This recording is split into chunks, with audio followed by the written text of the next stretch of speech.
Les amis, c'est Sandra, j'espère que vous allez bien aujourd'hui.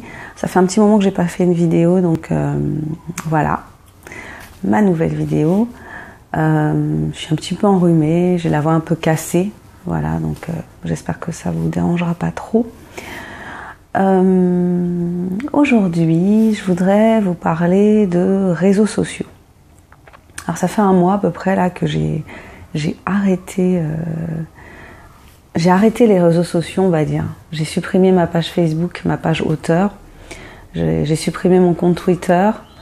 Il y a un compte Facebook que j'avais, que j'ai supprimé parce que voilà, j'avais été amenée à voir des choses que j'avais pas envie de voir via ce compte et je me suis dit mais est-ce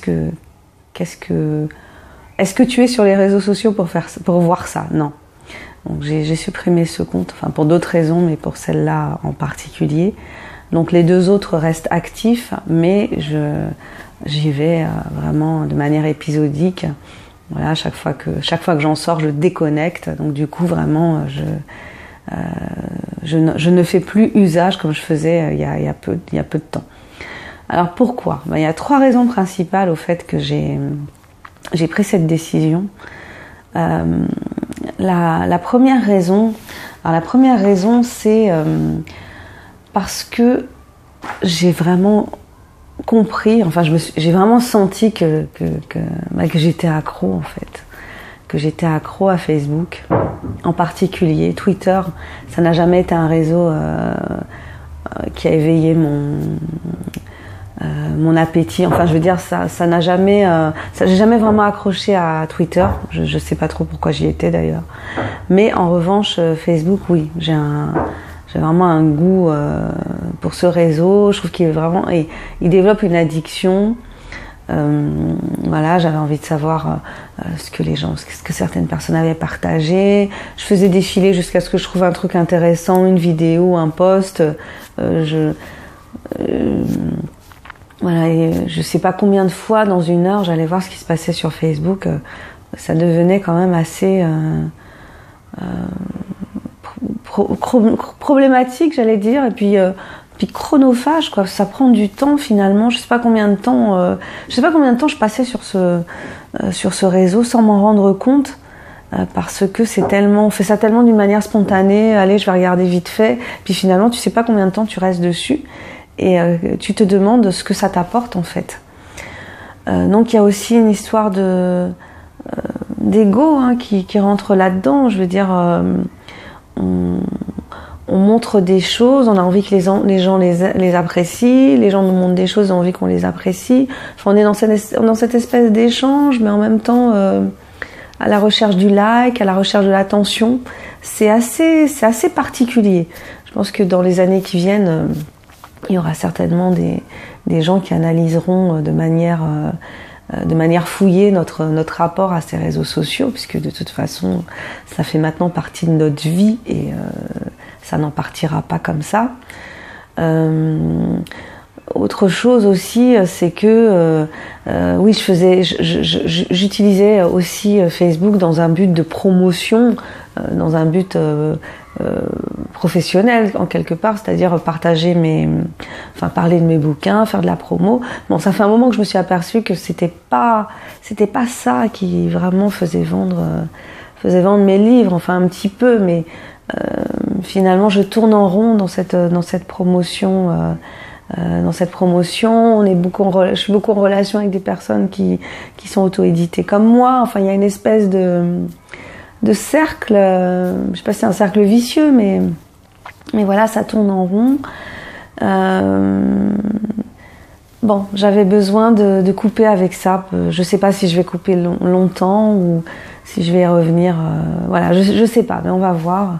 En tout cas, j'avais besoin de faire cette coupure. La deuxième raison, c'est une raison liée à la créativité. J'ai vraiment le sentiment parfois que le fait d'être tout le temps sollicité par ces réseaux, ça bloque un peu la créativité. C'est-à-dire qu'on on regarde ce que font les autres. C'est bien, hein, c'est important de voir ce que font les autres. C'est plaisant, ça peut être très très enrichissant.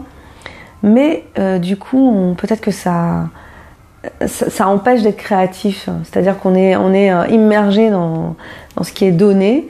Et puis finalement, est-ce qu'on produit suffisamment? Est-ce qu'on produit autant qu'on produirait en n'étant pas sur le réseau ou en y allant d'une façon vraiment contrôlée, ce qui est très très difficile, je pense, du fait de ce côté addictif. Voilà.